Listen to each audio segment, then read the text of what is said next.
თქვენ უსმენთ სათემო რადიოს. ეს არის სივრცე, სადაც ვსაუბრობთ კულტურაზე, ხელოვნებაზე, სოციალურ და ჯანდაცვის გამოწვევებზე, ქალთა საკითხებზე, ეკონომიკასა და პოლიტიკაზე, ახალგაზრდულ ინიციატივებსა და სპორტზე. აქ ისმის დევნილ დახმა და მათი ისტორიები. ჩვენ ვსჯელობთ თქვენს ყოველდღიურობაზე, გიზიარებთ სიახლეებსა და პრობლემებს, ეძებთ გზებს უკეთესი მომავლისთვის. სათემო რადიო, ხმა, რომელიც თქვენ გეკუთვნით.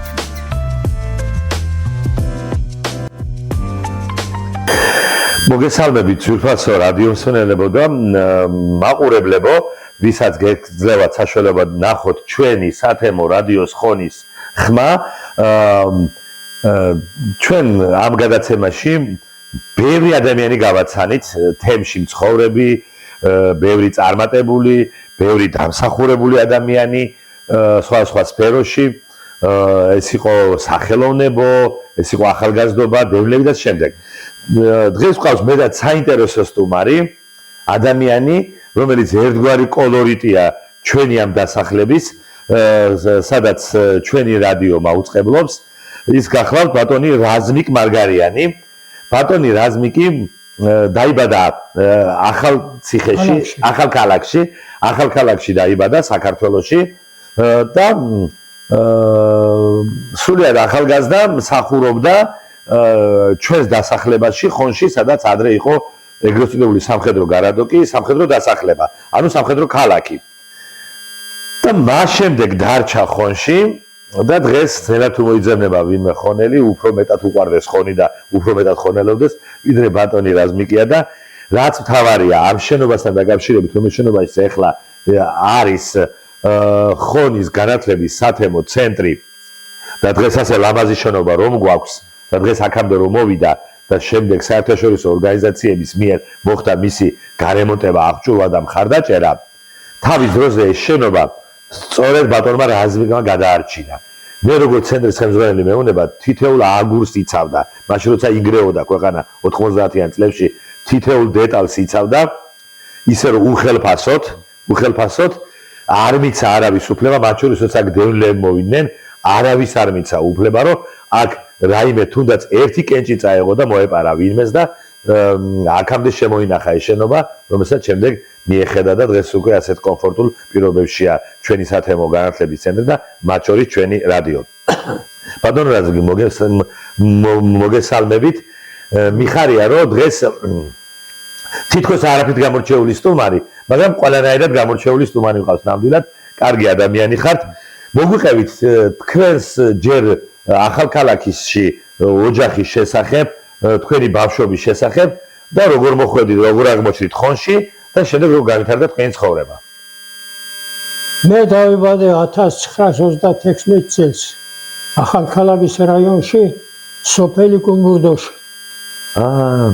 დამთავრე კუმბურდოს 8 წლიანი იყო მაშინ სკოლა, 8 წლის მერე გადავიდა ახალქალაქში, საშუალო 11 კლასი ახალქალაქში დამთავრე. დამთავრების შემდეგ მე ვიძენ სამხედრო ჯარში. მე ჩაწერილი ვიყავი ავიაციაში. გიმოხდი ავიაციაში, ლიეტნანტ უჩილიშეში. ერთ წელს სწავლობდი ლიეტნანტ უჩილიშეში, მერე ხშირად სიცხე მაძლევდა. ეს სადაა უჩილიშა? ოდესკი ოგრუგი. ოდეს უკრაინაში. უკრაინაში, ოდესკი ოგრუგში, ქალაქ კატოვში. მერე რო თქვენ ჩვენი ჯანმრთელობას ბედერა პასნია და შეიძლება არ დამთავრო შენ. ჩობია გადაეღვანო ტექნიკი უჩილიშაში. იქნები არალიოჩიგი, იქნები ტექნიკ სამალიოც. სემნაცი რეაქტიული სამალიოც. საიდან ბავშვობიდან გაინტერესებდათ ეს ამბავი? ეს ამბავი სადა ბაღნობია საშუალოში რო სწავლობ, იქ ხანდახან გამოჩნდებოდა ჰაერში. თითრინა. და იმიდან რაც ხარ სიყვარული ქონდა და ჯანმრთელობაც კარგად ვიღავი, იმიტომ მე ბაღნობიდან თითქმის პირველი კლასამდე ფეხშვილე დავდიოდი. იქინე ომი იყო, იქინე შიმშილობა იყო, ძალიან ცუდი პერიოდი იყო. ხოდა იმედამ სიყვარული მქონდა ლიოტნი უჩილიშაში. დამთავრების საშუალო დამთავრების მერე ჩავწერე მე ავიაციაში და გიმოხდი ავიაციაში. Ades geografii bogasti katoliksi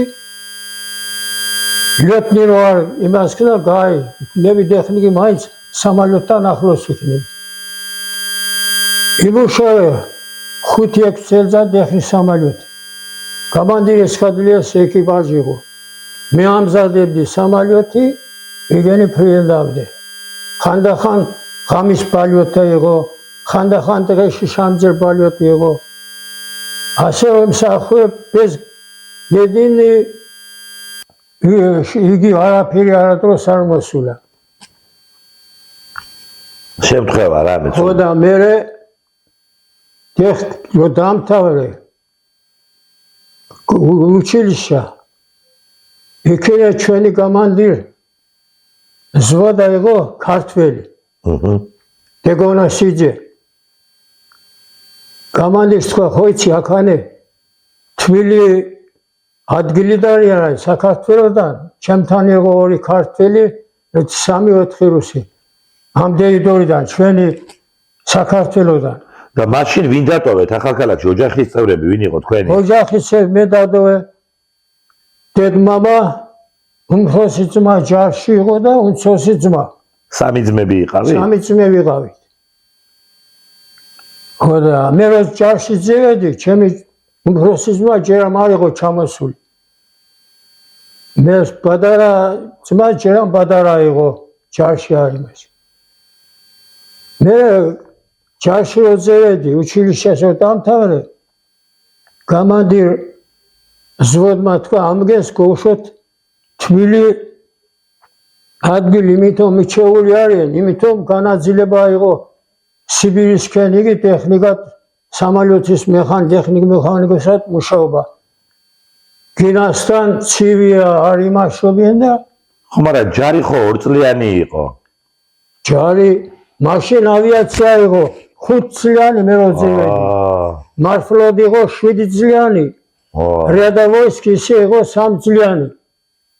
გაქრას მე სწავლობდი იმ პერიოდში ბრძანება მივიდა ავიაცია იქნება 3 დანარჩენი რადავოისკი 2 წელიწადი მარშრუტი 3 5 წელიწადი იმის გულზე ჩვენ უნდა დამთავრებული იყოთ 2 წელს 3 წლამდეო რომ მოაგლიან წლის იგი დღე-დღამეს სწავლობდი და წელს-ნახევარში გამზადე სამალიოთი გამოდიოდა ლეჩიგები იყო ტექნიკ მექანიკოსი არ იყო ამზადე სამალიოთი. ხო და რომ ჩამევიდი აქანე ჩვენი ცენტრი იყო მარნეული. დივიზია მარნეულში იყო. მარნეულში რომ ჩამევიდი გავანაძლენ ჩემთან ერთად 3-4 თქვენ წახვალ ცულუგიძეში. ცულუგიძე ერქვა ხონს. ცულუგიძე მაშინ ცულუგიძე. კი ბატონო. ცულუგიძე ერქვა და შევიგით გვიჯები ძველი ვინც მუშაობდა მაქანე მალადეს თქვენ მიხვალთ ქალაქი აქანე სოფელი მარნეული ვაფშე სოფელი იყო მაშინ. ხო და ჩამევიდა აქანე იმუშავე ჩემი სლუჟბის დამთავრებამდე მაბიროჩი აქანე ვიცანი ერთი გოგო მაშინ სწავლობდა ტექნიკუმში შეღვარდი ხონელი იყო? ხონელი იყო აგერ იმ ქუჩაშია ცხოვრობდი. ხო და მე ძევედი მე არ მინდოდა დარჩენილი მინდოდა კიდევ მუშაობა და ძევედი სახში შობლებს ნახე იგი იმასდენა და მე მაინცი დედა ჩემს არ უნდა და დასული რო ვიყავი. მამა ჩემი ლაბარაკობ ძევიდეს ვიცხოვროს კაცო მუშაობს აგინდა დასულამდე რო დამთავრე ძევედი ჩემი შეყვართან ერთად მისი შობლებთან ერთად ზაგში და ჩავაძევით ცოლქმარი. ძეღვანა ჩემი ოჯახობა ახალქალაქში. ამ ხონში იყო თვითონ ეს ხელისმოწერა? ხონში იყო ყველაფერი. და წაიყვანი ახალქალაქში, იცოდი? წერდით იქნება. ახალქალაქში წერდით იქნება, ვიღავ ერთი 3-4 დღე ტექნიკ მექანიკოსი, სოფელში, გოლმეურნეობაში რა უნდა გავაკეთო? ჩემი მეუღლე პედაგოგი იყო, მაგრამ პედუჩილიშია დაამთავრა. იმას მართლა სამუშაო ადგილი გიო. ქუთაისში დაამთავრა ალბათ, ხო? არა, ხონში იყო. ხონში იყო? ხონში იყო, ბარაი. ხო და იმას სამუშაო გიიღო. კაი, ქალი მუშაობდა მესახში, სად უნდა, რა უნდა გავაკეთო? გოლმეურნებაშია. თავმჯდომარე ერთია, ბუღალტერი ერთია. ქვეყნის დამთავრებული აქვე სამშაბლო იგე საშუალო ჯარიდან ჩამოსვლიან და აქანე მე რომ წერედი აქანე ერხვედა დარჩი, იმიტომ საჯირო იყო. გაიმი თქვენ ახავთ ვინმე და წამევიდი აქეთ. დაბრუნდით, ანუ აქ ქონდა სამსახური. დაბრუნდი აქ და 1-2 გვია დადიოდი ხან ერთი ნახულობდა ბიჭო ზამოდი გაფორმეთ იმუშავე ზამოდი გაფორმეთ და მე რა ვქნა მეთი მე ქუთაისში მინდოდა ავიაზავოდში ხო ავია ქარხანა ქუთაისში ავია ქარხანა იყო მაქვანე ავია მასტერი მოტორების იმაზე ტურბინებს აიმარშული მე ვიღავი იქინე ვიღავი ჩეხის უმფროსად დანიშნე ოღონ შემოდი რომ ნახენ ჩემი საბუთები იგი ყველაფერი და ოღონ ჩაწერილი უნდა იყო ქუთაისში. ქუთაისში ვისთან ჩაწერილი, რაფერ ჩაწერილი? ვერ ჩაწერილი. ნაცნობი არ ამღავს, ნათესავი არ ამღავს და ჩამევიდა ქანე და ძევედი ნაწილში ზამბალითი ნახა, მოდიო კი, ცევი გაფორმოთ და იმუშავე, კი ბატონო.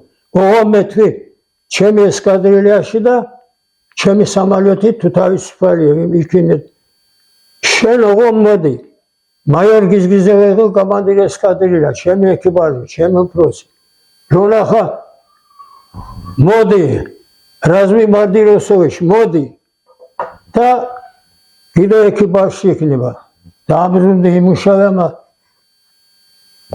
ბატონო რაზმი ძელს აქ მე შვილები ხომ გეყოლათ? კი რა ვარა. რამდენი შვილი გყავთ? შვილი მყავს ერთი პირველი შეძნა ბიჭი. სამწუხაროდ გარდაიცვალა ბადარობაზე. მერე გოგო ახლა ჩემი გოგო დიდია და ერთად ცხოვრობ. ჩემი ბიჭი ცოლი მეიყვანა. შვილები მყავს. ერთი თბილისში ცხოვრობს ქმარშვილინად. მეორე შვილი გათხოვილია კიდევ ქუთაისელია ქმარი სამწუხაროდ გერმანიაში ცხოვრობენ გერმანიაში არიან სამუშაო ადგილი ვერ იშოვა რაც მთავარია და იქინე ჯერჯობით და ბატონო რაზმი აქ როგორ შეგუე მე ხონელებს შეგრო მე ჯარიდან გევედი პენსიაში ავანტყოფის. ავად გახთ. ერთ წელიწადში. ბოლომდე აქ ჯარში იმუშავეთ ხონში? ბოლომდე აქ ავად რო გახდი 60 წელს. ერთი წელიწადში ავანტყოფოში იყო ქუთაისში, ჰოსპიტალში. ხერხემლის დაზიანება მქონდა. ხერხემალი დაარტყე სამალიოთის კრილოზე, იმედა მქონდა და მე ჩამოძე ინვალიდობა მეცენ და გოუში. რომ მევედი აგიდიგით ფედერახანსკი то გურნალობდა. ფედერახანკია кайხან გურნალობდა, კომისარიატში დაიწყო მუშაობა. აქ ხონში. ხონში კომისარიატში მაშინ გამგება არ მოსილებოდა. იმას სამხედრო იყო, თავდაცვის სამინისტრო. უმფროსი სამხედრო, მოადგილე სამხედრო იყო და დანარჩენი მოქალაქე ვიყავით სავინა ბოათი. მე ხრუშიამარშო შეერთა რაიონები შემცირება მოხდა. მე დარჩი უმუშევარი.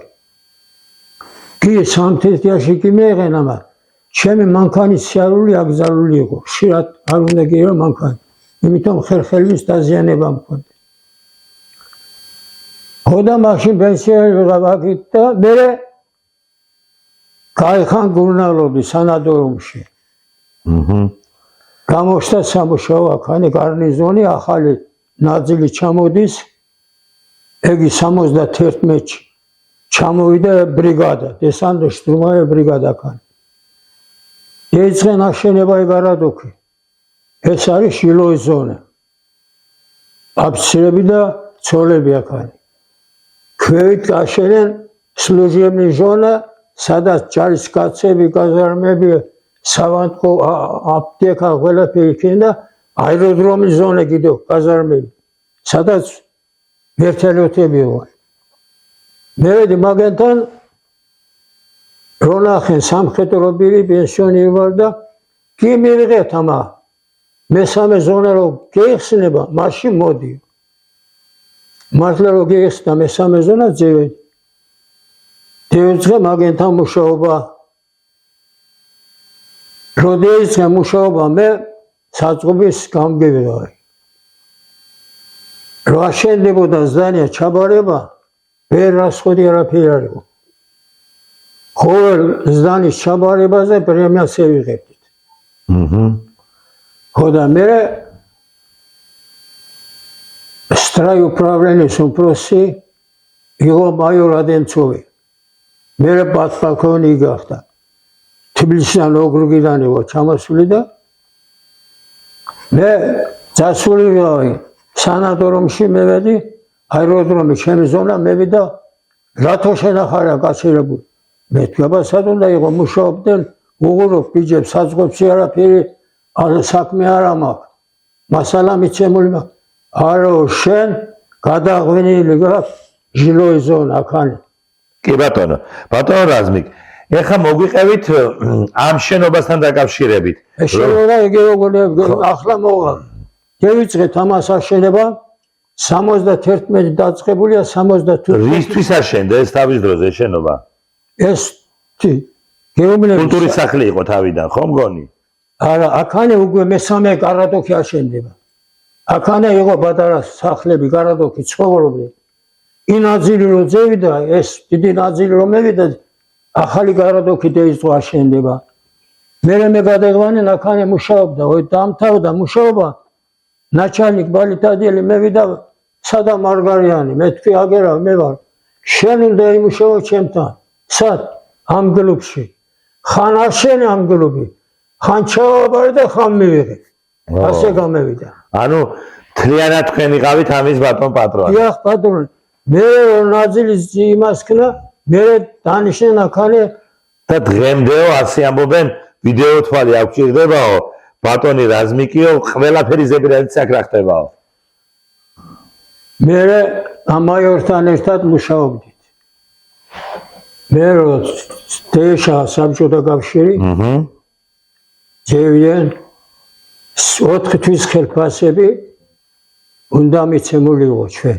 ერთი თვის 3 როგორც შემცირება. ბრძანება მევიდა, შინიტურის კამია, ეგია გააყიდეთ და პირველ რიგში 17 ადამიანი მუშაობდა. სამხედრო კლუბი იყო 17 შტატი იყო. მე ვიყავი მაგანის უმფროს, ჩემი უმფროსი იყო იმაიორი. ბრძანება უნდა გააყიდეთ პირველ რიგში აფიცერი ქმრებილი ულეთელი უმიდიან, ხაბაგი მიდის და ამგეს. ჩვენი ბანკი ამგეს ფულს არ აძლევდა. შეჩერა. სამხედრო ორგანიზაცია ფულს არ აძლევდა. მაგენმა დაიწყენ, რაც ქონება ქონდა, გააყიდე, მიცენ. ქალები მევიდნენ, დარჩათ 5 ადამიანი. მე, ჩემი შვილი, ახლა იგი გარდაიცვალა, ჩემი შვილმა. მე 7 წელი გარდაიცვალა, 52 წლის იყო. იგი სტარშიგინა მექანიკი იყო. კლუბ. ხოდა ამ დარჩენ, შენ კინოაპარატი გაყიდე, შენ იქნება, შენ იგი გაყიდე, ბიჭურა გაყიდე, ასე რაფერი შეიძლება. არ გაყიდეთ არაფერი, ხო? არაფერი არ გავყიდე. მეთქი, მე გამოხდა ეტოვლები. ეგ ხალხი მოდის, კინოაპარატი რაფერ გავყიდო. ჩემი შვილმა აბა მე თულად უნდა იმიშაო. მე მაშინ მე მქონდა მარტო პენსია. პენსია კიდევ სწორია დაბალი იყო, ზატო ფული ფულობდა. ხოდა დაიწყეთ მუშაობა, დაიშალენ იმას ქნას, იმას და დარჩი გილდები და მე აქან კლუბი. ჯამა საფერკოვში დარგოვა. ჩვენთან ბოდიში ამა ზოგიერთმა მოდიოდა, რა მინდა შენი კლუბი, ჩემ ცროხასა სამბავი ადგილი არ მაქვს. შენ ხორისა და სამბავი ადგილი მაქვს, ქათმები ეგ არა მეთქი კლუბი იქნება კლუბი. ამ კლუბის გარდა ორსართულიანი საბავშვო ბაღია, ახლა ძროხებია დამული. სამი სართულიანი სასტუმრო გასწორებულია, საქვავე, აბანო, ყველაფერი განადგურებულია. ორი სასადილო, ლეტნი სასადილო და ტექნიკური სასადილო, წარგეო. ტექნიკური სასადილო ბედერე შენარჩუნია, იმიტომ მაგენმა ცეხი გახსნეს და რაცა ფეხე სკამებს და იმას აკეთებს. დანარჩენი ამას აგური ერთი აგური არ ყო. ერთხელ სწორია, მე გივიცი ბედერე გადახენი ქითური გარები და გილის შკაფები იყო, მობარენ და ფეჩები გაგეთე. იცი ვინაძე იყო რა ქნა, მაინც არ იყო საჯირო და ხალხს ფეჩი არ ქონდა და რაც ხარ შკაფი გაგეთე. დანარჩენი რაც იყო ერთი აგური არ ამოდი. ოჩაღ, პრაქტიკულად თქვენი დამსახურებაა, რომ ეს კლუბი ასე. სამი ძელზადი ხელფასი არ ვიცი, მითხრეს რომ უხელფასოდ ყარაულობდა, დარაჯობდა ამ ყველაფერს. დარაჯობდა. ღამის პირველი 2 საათამდე კომენდანტი დადიოდა, მე ახალე ვიღა მაინც. კომენდანტს არ ეძებდი, კომენდანტ თხულად დადიოდა. ოჩაღ. ხო და მე სამხედრო მევიდა ქუთაისში შევედი. გეჩი, იმიტომ გეჩი მაშობდა, გეჩი შევედი. ჯერამ ჩვენ არ ვიცის და მე გაი 3 ადამიანს როგორც დარაჯი 3 მილიონ გუფონი. გუფონობა იყო. ეს რა ვიცოდი 3 მილიონ ძევიდეთ 3 აიღეთ იქ გუფონები საჯმელი ჯამეთ სახში მევიდეთ არაფერი არ დარჩა. ხო. რამდენი წლის ახართ ბატონო რაზმიკ? რამდენი წლის ახართ? ახლა ვარ 99 წლის. ოჩაღ, 99. ახლა 15 მარტი 26 წელს იქნები 90 ოჩაღ, 90-ის ხებით, ანუ და დღემდე ასე აქტიურად, ასე რუდუნებით და სიყვარულით ინახავ ყველაფერს. სამუშაო მე არ ყოფნოდა. მე ამგენთან რომ მუშაობდი, საწყობის გამგეც იყო და მომარაგებიც მუშაობდი. ნაგრუსკაიო. ოჩაღ. ძალიან დიდი მადლობა. ძალიან დიდი მადლობა. მომალდებული ვიღავი დარჩენილი. ძალიან დიდი მადლობა რომ მევიდე. ინომარეთი იყო და ჩემი იმით. ბენსით შედიოდი ქუთაისი, შენ კარგად იცი, სადა ტრაზევით იყო კინოპლიონკები. საფიჩრაჟი. იქიდან ხელით მოქონდა ფიანი ბაზარს უძაღ. ავტობუსი იქინე გაჩევ, ავტობუსი მეიდან ამგენს კინოს აჩვენებდი 20.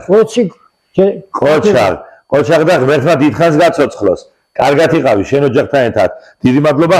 აი ასეთი ადამიანი გაგაცანით. ძვირფასო მაყურებლებო, ბატონი რაზმიკ მარგარიანი, რომელიც ჩამოვიდა სამუშაოდ ხონში, აქ იპოვა სიყვარული, აქ შექმნა ოჯახი, აქ დაბერდა და აქ აპირებს კიდე ცხოვრებას დიდხანს და ეს კლუბი და ბევრი რაღაცა ხშირად უხელფასოდ გადაურჩინა ხონს და გადაურჩინა ხონელებს. და მართლაც ასეთი ადამიანები არიან გმირები, ნამდვილი გმირები. დიდი მადლობა ყურადღებისათვის. ძალიან დიდი მადლობა სტუდიაში მობრძანებისათვის.